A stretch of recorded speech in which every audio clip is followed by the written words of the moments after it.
But I also don't want to imply that it was all easy. I mean, this trip was a whole leap in the dark for me. And I never really went hungry on the road, so it was difficult in the Muslim countries. But there were nights when I was like shivering under a motorway bridge, it was pouring with rain, and all I had was a packet of stale biscuits to eat. Times when I didn't know who I was, or where I was going, what I was doing. And there were dangers too. I wasn't going to tell this one until I heard Annie Kamri's talk, but I thought it was relevant. I came in, yeah. I came into Baluchistan, in Pakistan, and I got picked up by a Pakistani bureaucrat in his Jeep. And he was delighted for some conversation. And he said, well, you have to come along to my office, you know, and we'll have lunch and we will talk, you know, about philosophy. So I went along to his office, and there were another 2 or 3 guys in there, and they were delighted to have me, you know, and right away they start firing all these questions about English literature and philosophy, you know, and I said, sir, you are liking the Sufis, is that right? I was like, well, yeah, and he goes, but sir, the Sufis are a very aloof people, isolated from the maddening crowds. Uh-huh. But sir, Aristotle says, man is a social creature. And this is the kind of conversation we had to do for 2 or 3 hours, which they culminated with, so, what is the current state of existentialism in England?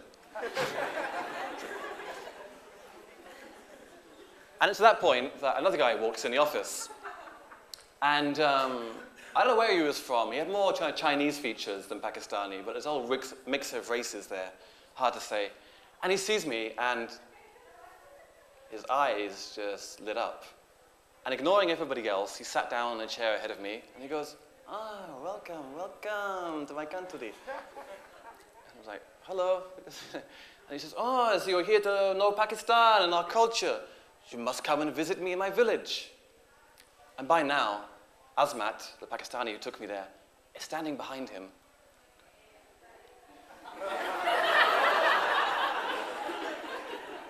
But I had, at that time, about 20 rupees in my pocket, and you know, I didn't know where I was going to sleep that night. It was already late afternoon, and so I kind of ignored him and said, well, yeah, that could be nice. He goes, yes, you'll come to my house. We will serve you the finest local foods. You will get to know our culture. And Azmat. And it's continued for some time until eventually, reluctantly, I take the hint and I see my friend Azmat is not going to be happy about this. And he brought me here. It's common courtesy. I just take his advice, right? So I say, well, I'm sorry. I have to get back on the road. You know how it is. And I walked out of the office and into Azmat's Jeep, and I was furious, you know. I mean, these opportunities don't come that often to really be welcomed.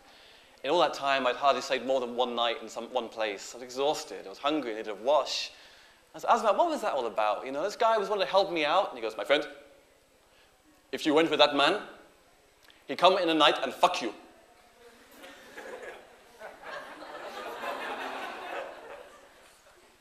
Really? I mean, he was only kind of small. He'd come with 3 men. They all hold you. They all fuck you. And I realized how close I'd just come without even knowing it. Actually, quite a common thing for young guys hitchhiking in Pakistan. And normally, it's good to stay clean on the road. I like Annie Kamri brought that up. You can always afford a bar of soap. But in Pakistan, it actually helped me to grow a bit more of a beard and be unwashed with, because unattractive as possible. So after 4 months, I arrived to India, down on the beach in Goa, where I was seeing all my old friends, and I was a good deal thinner, as you might imagine. And I arrived there, and I suddenly realized I had to get myself a plot. I had to do something.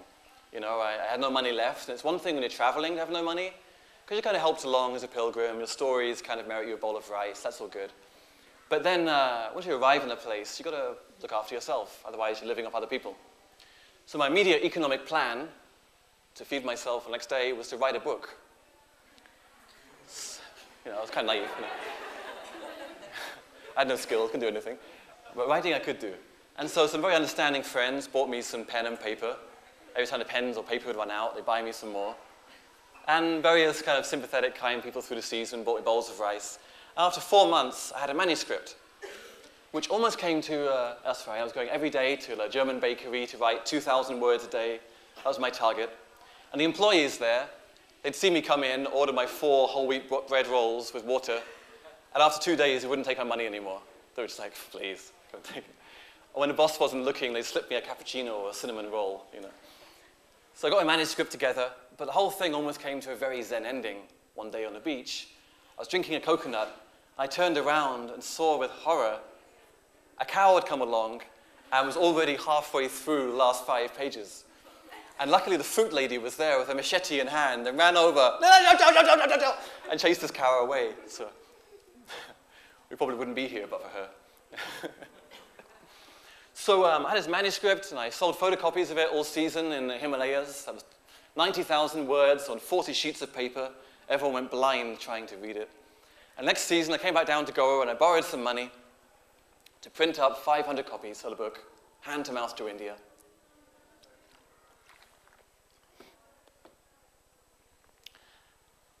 And I started selling the books everywhere, selling them on the beaches, in the markets, in the techno parties, bouncing up and down, approaching people. I broke all the rules, that was fine.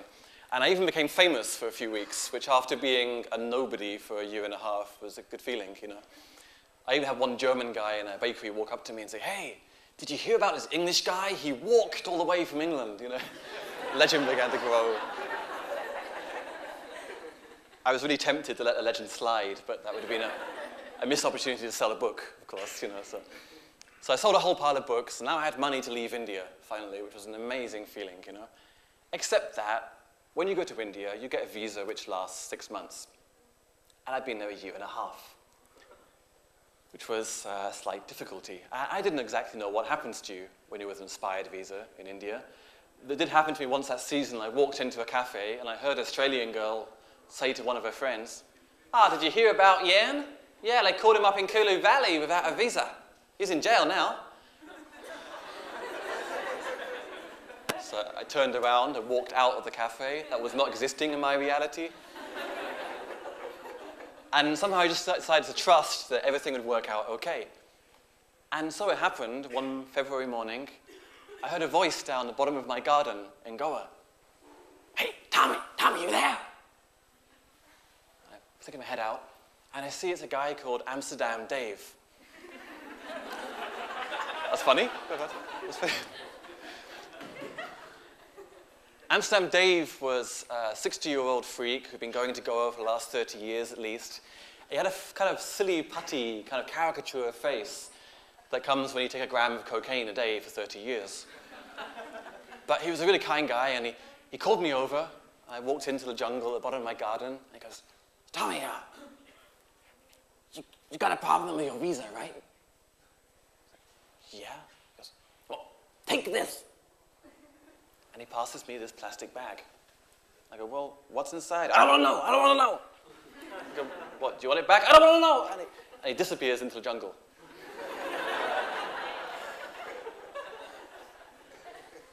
So I go back to my room, and I lock the door, open up the plastic bag, and I find inside wooden stamps, exit stamps, entry stamps, a big visa stamp.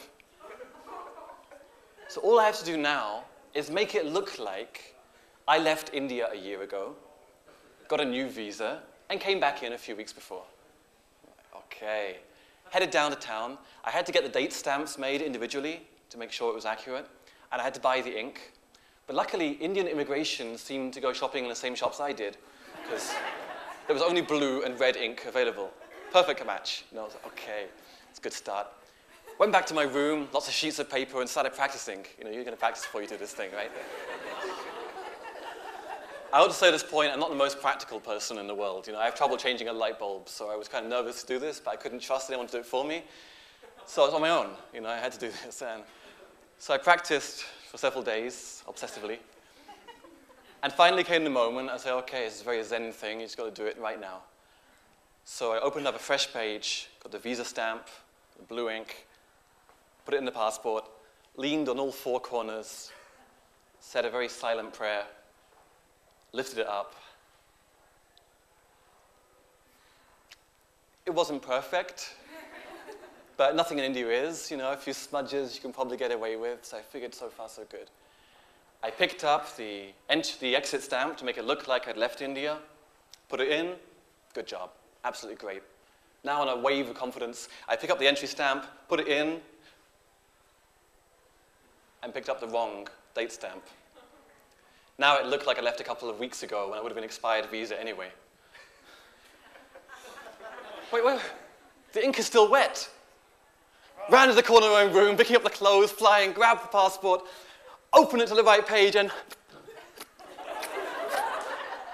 the ink came off on my finger. Trembling by now, I put the right entry stamp in, and all was left was the entry stamp to make it look like I came in a couple of weeks ago, stamped the blue ink, put it in the passport. I forgot to change color. It's blue for exit and red for entry. So now all I could do was put the entry stamp in the right color and the right date. And now I had to cover out this entry stamp with blue ink, so I smudged over it, hoping it wouldn't look too suspicious.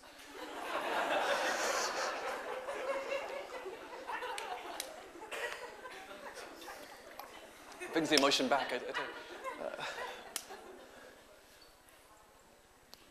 And I decide, no, that won't work. I've got to make it look like ink ran through the passport. So I turned the page and put a bit of ink there. And then a bit of ink on the next page. A little bit less each time, right? Clever. Until in the end, my entire passport is just covered with this stuff.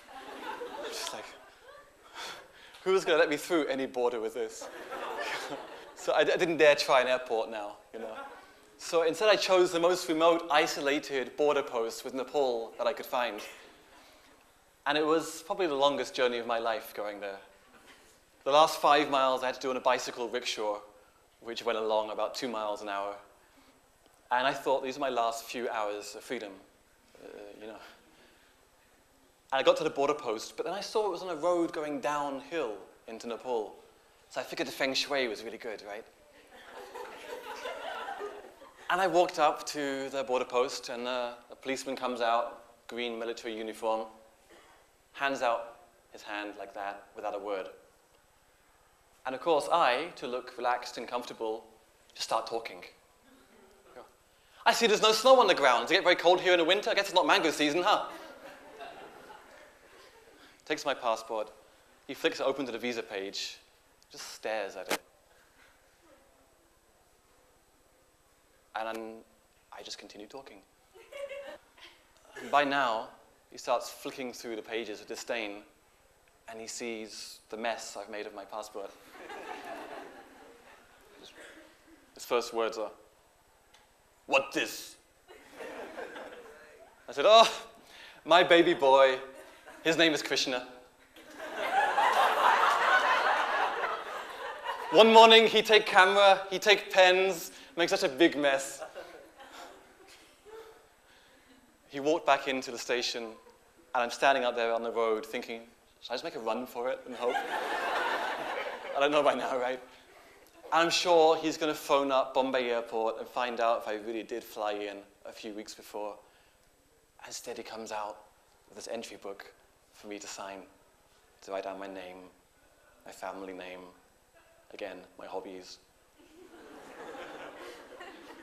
And I walked through the border to Nepal and kind of rejoined the rest of my life.